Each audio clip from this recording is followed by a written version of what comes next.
the question poses that is general insurance or life insurance permitted? Can the Muslims in Kashmir insure their house because it's blown up, etc.? Insurance per se is not haram. But because of the things associated with insurance, most of the time it's haram.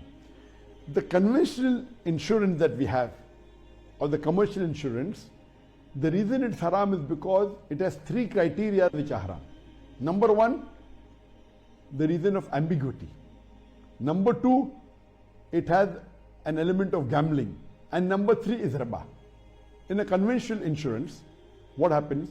It may be a car insurance, it may be health insurance, it may be a car insurance, you may buy insurance of the car, and the full year nothing happens. So the owner of the company of the insurance gets the profit and you don't get, it's ambiguity. Or if an accident takes place, the company pays for the repair of the damage, it may be excessive. So you benefit and the company goes in loss, there's ambiguity. There's an element of gambling also. For example, take a life insurance, nothing happens to you. Or health insurance, take out a health insurance and nothing happens to you for the full year and yet you're paying. So scholars have clubbed these two categories together, ambiguity and gambling. This is one of the major reasons that insurance is haram. And the other reason is, the second or the third reason is that most of these conventional insurance companies, they keep the money in banks or they invest in money instruments which involves interest or riba. So based on these criteria, the conventional insurance is haram. But there is something like an Islamic insurance known as takaful. So if you take takaful, which is Islamic insurance, it is not a commercial insurance, it is more of a corporate insurance. In a conventional insurance or a commercial insurance, the owner of the company gets major of the profit. In a corporate insurance, the people, all of them are shareholders.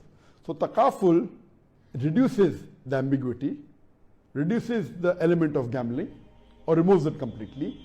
These people who are involved in takaful, they all are shareholders. And they give as though they're giving donation. And they give donation and whoever requires it gets the benefit. Based on the hadith that once during wartime when there was scarcity of food, so the Sahabas collect the food from all the people and they distribute it equally. That means all of them give the food and then they collect what it is and they distribute equally. So this is permitted. So in takaful what happens? All of the members are shareholders. So just in case if no accident takes place, no one is sick, what happens? That money goes back to the shareholder. In the conventional insurance, if no one gets sick, who benefit? The owner. The commercial insurance, the one who owns the insurance benefits. Here, it goes back to the shareholder. So the element of ambiguity is reduced, the element of gambling is reduced, and it is more of helping each other based on the verse of the Quran, Surah Maida, chapter number 5, verse number 2, that help one another in bir and taqwa, in righteousness, in piety, and in virtue. So based on this verse of the Quran, the takaful is formed. They see to it that the Islamic Sharia is followed and all the haram is not there. And if the takaful invests, they see to it that they don't invest in a riba-based investment. They invest in a Sharia-compliant investment. So the money that comes, they put in a Sharia-compliant, which is based on the principles of the Sharia. It does not involve riba, it does not involve interest. So if you take an insurance that is takaful insurance, based on the Islamic principles, it's permitted, but the normal conventional insurance or the commercial insurance, it is haram, it is prohibited. You should not involve, whether it's in Kashmir, whether any part of the world, whether a bomb is going to break your house or not, it is not allowed, you should not do it, unless someone is forcing you. Like in some countries, taking out insurance of the car is compulsory, like in India, and there's no takaful. So what do? You take out a third-party insurance. The minimum requirement is a third party, not a comprehensive insurance. So if there's no takaful in countries like India, you can take out a third party insurance, but don't take out a full comprehensive insurance. Full comprehensive insurance will have the element of ambiguity, will have the element of gambling, will have the element of riba. In a third party insurance, you don't benefit at all. If a third party sues you, then the company will pay on your behalf. So you're not benefiting. It's a small amount.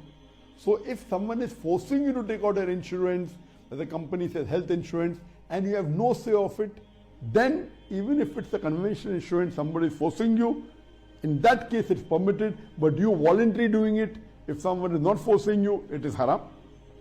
However, if someone is forcing you and if takaful is there, take takaful.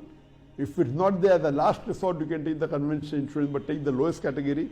Voluntary, if you are living in a Muslim country or a country which has the takaful and you want to take, that's permitted.